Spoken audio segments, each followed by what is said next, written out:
Can we get some team news to start with in the traditional fashion? Yes, team news. Yes, James Justin is a question mark for tomorrow's game. He hasn't been able to be in part of team training, so probably difficult to make Friday's game. Other than that, Ricardo Pereira is making good progress in his comeback. He's part of team training, so hopefully in the coming weeks that can be more, and he can be part of games as well. With James, obviously he was seen in a boot on the bench after he came off, so fears that it might be a bit worse than it seems. Yeah, no, it's not. It's not really bad. He's been assessed, of course, and looked after, and it looks more a question of weeks than more. Obviously, good news then that you got Welio to step in. Yeah, that's the good news. It's very necessary to get a right back in, at least in the window, and because James is the only right back in the squad, with Ricardo being injured. So good that we have him. He had his appearances, made a good impression against Arsenal as well when he came on. So good that we have him. You don't need to say now or make that decision now, but could he have been in line for a start anyway? So everybody's in line for a start. Yeah, of course, he's the second right back. He came in when JJ went off, but we'll see how the rest of the week goes and teams being picked later on. Obviously, you've had some good performances, but not the results recently. You must get a bit fed up of after a game standing up and saying we did this right, we did that right. I was very pleased, but you still, not saying that we got the win. How frustrating is that? It is, and especially also the players, the effort they put in deserves more. But we also believe that if we keep going like this, then a bit of luck will change, momentum will change, pick up points from there on, and then stay in that momentum. That's obviously clearly what we're looking for. We also know our reality. We also know, as a promoted side, what situation we're in. We have to be very resistant and strong in receiving, in dealing with losses, with losing games, and pick ourselves up quickly and go to the next. So you know in what situation you're in, but of course all the team is looking for results. You've known a lot of highs in your football career so far, a few lows as well, but you always seem on a fairly even keel on the side of the pitch, on the training ground, in the media rooms, away from the cameras, in private. Do you ever, when it's like it is at the moment, pull your hair out and get frustrated? What are you like away from it, or when you get home? No, I'm fond of my hair, so I'm not pulling that out. No. Of course, 24/7. I'm thinking to improve the team and to help the club stay in this league, but I'm pragmatic enough to understand what position where we're in, what is the maximum capabilities that we're working with in this situation in comparison to the other teams we compete with.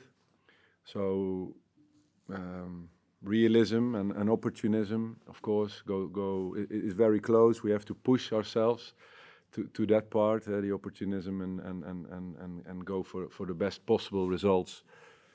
There's some positives there with Mats coming back and Wilf both making more games and minutes. And now we're looking into turn positives into points. Is that glass half full attitude that you show, is that an important part of your role here at the moment with the players? Well, if it's half full, then you have to mention that it's half full. I think that's what I'm here for, to be honest, to be open, to be clear on how the work's being done, how games went. And if there's positives, you have to mention them. If there's none, then you also have to mention it. So I'm not trying to create an atmosphere with fake positives. I think there are real positives. I want to mention them, but there are also real issues why we don't get points, and that's why we obviously are looking for. If you can win on Friday night, you go out of the bottom three. How much is that an important factor in this looking for the positives? Is it more than 3 points in a way? I know it's a cliche, but to go out of the bottom three for no matter how long, is that a big thing? Well, we've had that for a short bit after the Tottenham win. That was a great win, good performance and a win out of the bottom three. And then we thought we were in that momentum, but we had a very harsh lesson at Goodison. So there's no mercy in this league. So when we do get the result, we know how hard it is to get 2 results or 3 or another point. So we're working on that. Consistency is the word that I use a lot. Remember you arriving for the reverse fixture at Brentford. You weren't in the role, but you were, if you see what I mean. You were there watching. Kind enough to give Sky Sports News a little interview on the way in. It's been 12 games since then. Are you about where you thought you would be? Has it turned out to be a harder job than you thought, or easier, or about the same? I think very clinically spoken, when you look at points, where everything is about, on one side is the results. I expected more results, more points. If we look at development and doing absolutely everything possible with what we have, there is development, and that's the glass half full. And I believe that's what's remaining is there, to attack and to make sure that we're getting those points that I felt we missed. I look at games where we should have taken points from, and we didn't. So we're looking to do that over the next 3 months, of course. So more or less, just to sum that up, you would say about on track, about where you were hoping to be, not some of the results, but the performances. Consistency is what I'm looking for, and that's hard work every day. And I think coming in, get to know the club, get to know the standards, the way the training sessions go, the way recovery goes, the way strength and conditioning go. So everything you have to assess and put in the changes, so to speak, and get things improved the way I see it on the standards that I believe in, and that's also a process. And I believe in the long term that will eventually change into that consistency, and that's what we're in the middle of. Speaking about long term, obviously Thomas Frank been at the club, I think, getting over 8 years, but head coach about 6 years. That's the kind of is that what you look towards? That kind of relationship between manager and player? Yeah, that's of course it's a dream for a manager now to be able to think in those long terms. But I think it's an example of where somebody starts a job with a clear idea from him within the club, and then building and setting those standards and recruiting. And then I believe he's done an excellent job together with the people at Brentford. Yeah, in that sense, it's an example. Thanks, Gary. Go to Damien from VLP. Hello, Ruud. Just a quick couple from me. What's your reading of the situation at the bottom of the table? Is it now just 3 teams trying to avoid the last 2 bottom places? Well, it's something that is an interesting topic. You look at the table, in the end, 14 games remaining, we have to do our bit. That is absolutely most important thing. So it's about results, performances, and after 14 games, the table will be clear, and where we are. So it's not for me so much of a topic. We have to do it ourselves. We really have to. When you look around the dressing room, what is it that gives you confidence that Leicester City won't be one of those three teams to go down? No, it's the spirit of the team. It's the work they put in every day. It's the adjustment to what I said, different things that I want to implement, and some other standards that I feel that are very important to become a better team and a better club. I feel that commitment from the team. I see that also in the performances on the pitch, and I think I can't ask for more than that. I cannot ask more than the maximum of my team. And at the end of the season, we will see if that's enough. Thanks, Damien. We'll go to Owen from Radio Leicester. Hi, Ruud.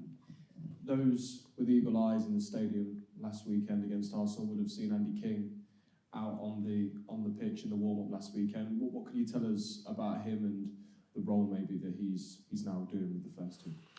Yeah, correct. In December, in one of my press conferences, I spoke about Andy as being one of the people within the club with Leicester City DNA, where I wanted to speak with and get to know. I did, and over the course of the last weeks, I asked him to be more part of the first team setting in the coaching staff. He really liked it. We all did, the players do. So he's fully part of the setup now, and very happy that he's helping us out with all his experience and knowledge of the club and football. As you rightly say, he has a real knowledge of this club, a club legend as well. When you had those initial conversations with him, what were the kind of things that he talked about that maybe you didn't know about Leicester City? Well, what impressed me most is his eye for the team and for details of the game. I think that's where we really connected and are connecting. So it's a very bright in his ideas, also in football, and we're aligned in that ideas and how to bring Leicester forward. And when you feel that connection with somebody of his stature within the club, and also towards the players, he's been the example of winning a league, one and championship and premiership, and also relegated. It's like an experience that we all can learn from. What is it like in all those stages? What is happening? And that's a great addition for our coaching team. What will his role entail in what you want him to do? Yeah, he's one of the field coaches. So he's out there every day on a training pitch, leading drills. It can be smaller groups, can be full group sessions, individual work with players. He's also bridging with the talents of the academy, who are like Jeremy Monga, Jake Evans, who are with us a couple of days a week, but then go back. So he's there. He's guiding also these players, that they're not caught in the middle. That's also one of his important tasks. And other than that, he's also given his opinions on everything. So it's fantastic to have him. We talked after the Arsenal game about your goal scoring record at home. Now the fourth team in history to lose 5 in a row at home without scoring in the top flight. No team has ever lost 6. How do you stop that happening on Friday night? Yeah, how? By working, by preparing ourselves, by believing that that we have goals in our team. We can score goals, we can produce results, and it's up to us to show that again. And of course, the facts are the facts historically, but for us, it's more important to gain points, gain momentum, and do well in this league. What are the issues maybe you've seen in the final third? I know you've talked about chance creation before, but why is that happening, do you think? I think if you look at the United game, the Everton game, the United game, and the Arsenal game, the last 3 games, we looked very solid. well, not the Everton game, but the Spurs and United and Arsenal. We looked more solid, but we created less chances than we did before. I think before we created more chances and we missed quite a couple. Now I think we in those games we were more solid, but didn't create as much for the forwards, and so it's a balance. It's also the opponents that you play against. So we know that we have players that can score, can assist. We don't have at this moment in the squad the absolute goal scorer in the sense of numbers. We have quite a few who scored, but nothing in double figures so far, of course. So we need to be very effective with our chances. We can be, and it will be a matter of time before that changes. When people think about the absolute goal scorer and strikers who have gone into double figures before, they'll often look at Jamie Vardy as being that person for Leicester City. What the conversations, I guess you have to have those conversations with a player like him about how those chances can be converted, or creating the chances through the rest of the team for him. Yeah, we know that when we create chances for him as a team, that he will score. He still proves that in a team that is fighting relegation. He still is of massive value. He is our most effective player in goals and in assists at 30 years old. So we know that when we create for him, he will score. Ruud, thank you very much. Best luck on Friday. Thank you. Thanks, We'll take up from Charlie. And then Thanks, Charlie. Thank you for your patience. Ruud, how urgent is it getting a result on Friday night against Brentford now? No, it's urgent because every game we approach as urgent. We have to, because every point we can win is a big one. We've seen that with one win at Spurs, you're all of a sudden out of the bottom three. We lost many games so far, but we're still in that fight very clearly. So we know that every point is huge. So every game is urgent, and it always has been since I arrived. I can tell you believe, but do your players believe as well that you can get out of this fight? And how often do you find yourself, if at all, having to convince them? I feel that the players react very well after a loss, in that sense that they are very resilient, and I think what we try to achieve also on a daily basis, that the quality and intensity of training sessions and the pressure we put them in there, physically, mentally, is in the end going to help them to become more consistent. And that's what the players are buying into, and it can take time, yes. And we also know quality opposition that we face, yes, can decide games against us, but in the end we can turn that round by hard work, and that's the belief. Thank you for your time. Just Charlie, we'll take one from Mark. ITV. Hi Ruud, hope you're well.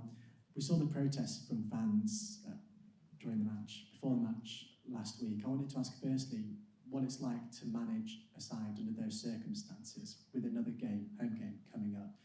And second of all, we also saw in the programme notes the chairman urging fans to come together to support the team. Do you feel that there is enough support for this Leicester side from supporters at the moment? I do. I think it's pure passion, what you see around you. It's passion for the football club to do better, and